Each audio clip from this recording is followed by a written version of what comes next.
নমস্কার বন্ধুরা, আমি অর্পণা। আপনারা সবাই কেমন আছেন? আশা করছি খুব ভালো আছেন। শুভ সকাল। আজকে নিত্যদিনের পুজো কিভাবে দিই আমি সেটাই দেখাবো, ঠাকুরকে কিভাবে সেবা দিই। এখানে চলে এসেছি, ঠাকুরঘর খুলে তারপরে ঠাকুর যেখানে ঘুমায় সেই জায়গাটা বিছানা তুলে নিচ্ছি।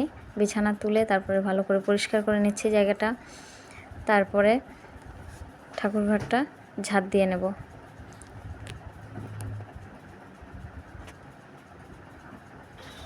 ঠাকুরঘর ঝাঁট দিয়ে নিচ্ছি। ঠাকুরঘর ঝাঁট দেওয়া হয়ে গেছে, এবার ঘর মুছে নিচ্ছি সুন্দর করে। মুছে নেওয়ার পরে গাছে অনেক ফুল ফুটেছিল বাড়ির গাছেই, সেটা তুলে নিচ্ছি। অনেক ফুল ফোটে বাড়ির গাছেই, জবা ফুল তুলে নিলাম। এরপরে বাড়িতেই বেল গাছের বেলপাতা তুলে নিচ্ছি। বেলপাতা তুলে নেওয়ার পরে তুলসী পাতা তুলে নিচ্ছি। তুলসী পাতা তুলে নেওয়ার পরে আম শাখা বেড়ে নিচ্ছি, যেহেতু আজকে মঙ্গলবার, মা চণ্ডীর ঘট পাল্টানোর জন্য। এরপরে বাসন মেজে নিচ্ছি। বাসন মেজে নেওয়ার পরে তুলসী গাছের গোড়ায় জল দিয়ে দিচ্ছি। তারপরে তুলসী গাছের নিচে ছিল মহাদেবের একটা লিঙ্গ, সেটা জল দিয়ে নিলাম। এরপরে ঠাকুরকে মুছিয়ে নিচ্ছি। প্রত্যেক দিন তো মোছা হয় না, শুধু বুধবার দিন মুছে নিই। ঠাকুরকে স্নান করাই বুধবার দিন, এমনি দিন মুছি শুধু মুখটা। এরপরে চন্দন বেটে নিচ্ছি, চন্দন দিয়ে দিচ্ছি ঠাকুরকে। হরিচাঁদ ঠাকুরকে শুধু চন্দনটা দিয়ে দিচ্ছি, এমনি ঠাকুরকেও দিচ্ছি। শুধু মা শান্তি মাতাকে শুধু সিঁদুর, সিঁথিতে সিঁদুর, কপালে টিপ পরিয়ে দিচ্ছি। সোনার টিপ আছে অবশ্য, তবুও ওপর দিয়ে একটু পরিয়ে নিচ্ছি।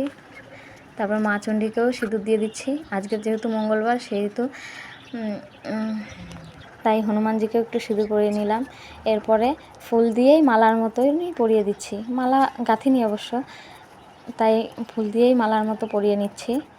তারপরে প্রসাদ দিয়ে দিচ্ছি, সেবা দেব। এরপরে সেবা ঠাকুরকে। এরপরে ধূপকাঠি প্রদীপ সব জ্বালিয়ে নিলাম। কাঁস বাজাচ্ছি, কাঁস বাজিয়ে ডাঙ্কা বাজিয়ে নিলাম। তারপরে শঙ্খ বাজিয়ে নিলাম। এরপরে ঠাকুরকে সেবা দিয়ে ঠাকুরঘরের পর্দাটা একটু টেনে দিলাম প্রসাদ নিবেদন করার পরে। এরপরে তুলসী তলায় চলে এসেছি মহাদেবকে নিবেদন। আমাদের চ্যানেলটির নাম মধ্যবিত্ত বাঙালি। আজকের মিনি ব্লগটা কেমন লাগলো আপনারা সবাই কমেন্ট করে জানাবেন। আশা করছি খুব ভালো লাগলো। লাইক, কমেন্ট, শেয়ার করতে ভুলবেন না। নমস্কার। আপনারা সবাই ভালো থাকবেন। ধন্যবাদ।